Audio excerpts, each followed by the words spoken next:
Yes, good morning, distinguished ladies and gentlemen. Welcome to Tekedia Mini-MBA Week 1 webinar. Unfortunately, we cannot do this webinar live. I just realized today that YouTube has shut down Google Hangout Air. Google Hangout Air used to be my preferred platform for having a webcast. It was one of the easiest solutions in this category in the world. But what we realized this morning was that Google had gone into partnership with encoder companies. So you have to go to an encoder company, you get a script, then you have to integrate with Google Hangout. But unfortunately, it wasn't just working. We tried 5 different encoders. The speed of the translation and the population of the data from the original encoder company website to Google was exceedingly subpar. So we tried it, tested it with our test team in Lagos, tested with our tech team in Nairobi, and it wasn't just working. And because it wasn't working, we felt there was just no need of wasting your time. Now we do apologize because at this times now we don't even have any better technology that can help us to engage many people without necessarily asking you for your email to log in on a webcast in this format. So going forward, we are going to have a solution. And that solution will be that if you have something or a question or something you want to pass across, please, you can send us an email at tekedia@fastmicro.com. My team, they are always working very hard. They will make sure that that particular question gets into the webinar. Also, if you prefer, you can also comment and they note that that particular question or comment has to be included in the webinar. I understand that many of us would like to have conversations in audio form, not necessarily just writing things down. And that's the purpose why we had expected that this webinar will provide a synchronous communication mechanism that make it possible that we can have a conversation. But it is not going to happen for this week because of technology, and we apologize for that. Everything was set up and planned, but we just realized that max broadcasting of communication system through Google Hangouts, that Google was not supporting it directly. Rather, you have to go through partners, but unfortunately, those partners, the technologies are not optimized for Google. We have many people here, hundreds, and there's just no way we can ask you to start signing in your emails, creating an account just because you want to do this. That's why we can't use Skype. That's why we can't use Zoom, because those ones are not on-demand webcasts without having accounts or emails or even phone numbers populated ahead. So, ladies and gentlemen, that is the situation today. So, thank you for understanding this particular friction that we cannot face. I have 2 questions that we have received already. I will just go straight to them. One gentleman here, from his name, says, gentleman, he is asking a question about his family succession. He is worried that his father has retired and he's taking over the business. He wants to know what he needs to do in order to make sure that the legacy of the business remains without him being the one that will drop the ball. Of course, I would say that I did not inherit any company and have not actually managed any, but from the construct of academic understanding and the business exposure, I don't need to have done that before I can offer insights in that space. From our numbers and from the data we have, and also having the opportunity of living in United States of America, where you could walk into a a mechanic, and there is one very close to where I live. The man has a signboard and he puts a sticker there that says the McKinseys started 1937. That means that a mechanic workshop was started in 1937, and it has gone through a generation of people for the young man to still be running this business. And I'm telling you, gentlemen and ladies, that this is not just a typical mechanic. There are ships, there are people that are working there, and they have a very, very decent lifestyle there. So, how was it possible that a simple common mechanic workshop could have survived decades and maybe moving into a century? It's typical. And when you compare that to the gestation period or the lifespan that we have in Nigeria and across the African continent, you begin to say, why can't we do such a thing? So for this young man, I would say this. I have already commented in our week one comment section and the digital board where someone asked a question about the sentence. Why is it that Walmart, Tesla, Walmart, and Cisco and great American companies can last for decades when in Africa, once the founder departs, most times the companies do not survive? I say I have used what I have called the 70-20-10 challenge.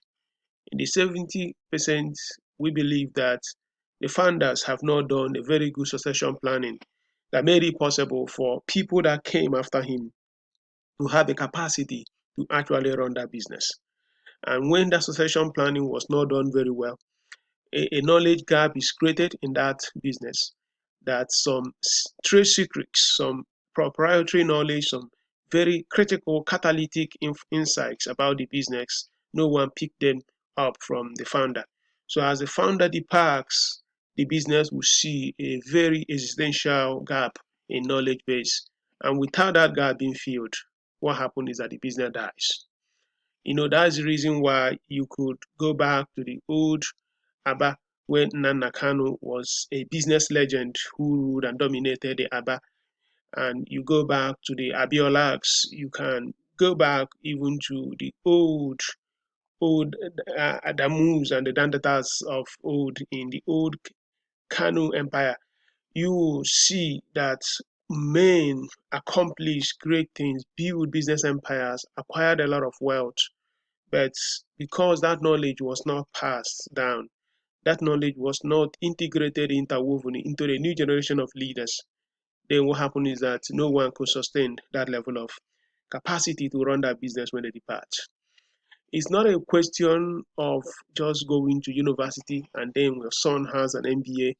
Then when you are leaving a business, then you say this son has gone to university and then he is ready to lead the business. No, there are trade secrets that are not just about academics. The trade secret could be your sourcing. Where do you actually buy the things that are very important? What time of the year do you have to place your order? Who are the people you believe vividly in that market that are very critical for your success? They may not be people that have money, but they may be people that actually help you to understand the trend and the pattern. So these things are not written down most times. These things are not taught in textbooks, are not written in textbooks or taught in schools. But these are things that by staying with the founder transfers his or her life into the next generation of leaders. I give you an example. As Steve Jobs was leading Apple, one of the things he did was to hire a former dean of one of the top American universities to come and work in Apple to help archive, document the decision-making process, the business secret, the intellectual property understanding that cannot be just acquired easily. Say, I want you to build a team that helps to document all these things so that when a new generation of leaders in Apple come on board, they will have these resources available so that as they begin to do things, they will know that the ideas and the knowledge acquired over years, they can have access to them.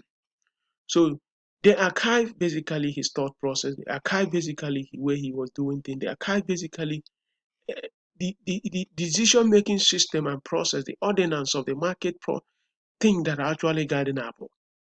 So whenever they have an issue, they know they have to go back to understand what and how Steve could have done those things. And if you go to Apple, Google, go to Microsoft, they don't waste anything on human capital development. So they build all these processes. But in Africa, we have not done that. 70% of that account why we don't do well in succession planning. Then there is another 20%. There are many bad people in this world. So most times those companies are passed over from one generation to another and people just mess it up. Unfortunately, the legal system has improved for us to get out of that paralysis. The third one, the 10% is basically competition could actually be a reason why those companies fail, not necessarily because of any other thing. So what you need to do, I would say, young man, is that you have to improve your game. As your dad is still there, make sure you spend more time and continue consulting with him. And as you are building a leadership system that is up forward looking, not necessarily backward looking, because it could turn out that what worked for him may not work for you. But the game here is that you just have to figure out quickly what the trend, the trajectory in your business system will be in the future so that you prepare. If you do not have the skill, don't be too arrogant to say you have to be the man that will lead a company. It could be that the best thing to do is to be an executive chairman, you hire a CEO who will work under you in order to make sure those great leverageable values are created in that company. So it doesn't have to be you, and even though that person will work under you. Just go back to the Agnelli family in the old lady Juventus club. The family that owns the Juventus football club in Italy is the Agnellis. These companies, they have created a generation of business titans across generations, and they are exceedingly great people. So the way they run their businesses is actually a very good textbook plan. Study about them and see how you can lead your own family heritage. Now we have another question here. It's has to do with business model. Okay, I would say this question has to do with business model of starting a cocoa processing company in southwestern Nigeria. What are the things that are required? Okay, I would say let's take it this one next week because from Monday we'll be going into a new section, and that section I believe vividly we answer most of the questions, most of the points that have been noted in this question. So you're going to learn building teams, how to go into marketing, how to also grow a company, how to scale a business, how to make sure you make that first sale, how to prioritize your time and other things. So I believe vividly by Monday, 12 noon Lagos time, that materials that we'll be putting on the digital board will do justice to that. But if for any reason it's not enough, the material we have is not enough, and you can send a question, and we'll make sure that either we post a video to address it, or we can also put it again in next week conversation to make sure that we take care of it. So, ladies and gentlemen, once again, sorry for making this webinar offline, and but we are going to continuously to work for a very good way of making sure that it could be an interactive, synchronous conversation instead of the format that we have it today. Thank you very much, and do have a wonderful week ahead. We see you on Monday, 12 noon Lagos time, for the Grand Playbook of Business. You're listening to Ndubuisi Ekekwe from Tekedia Mini-MBA. Thank you.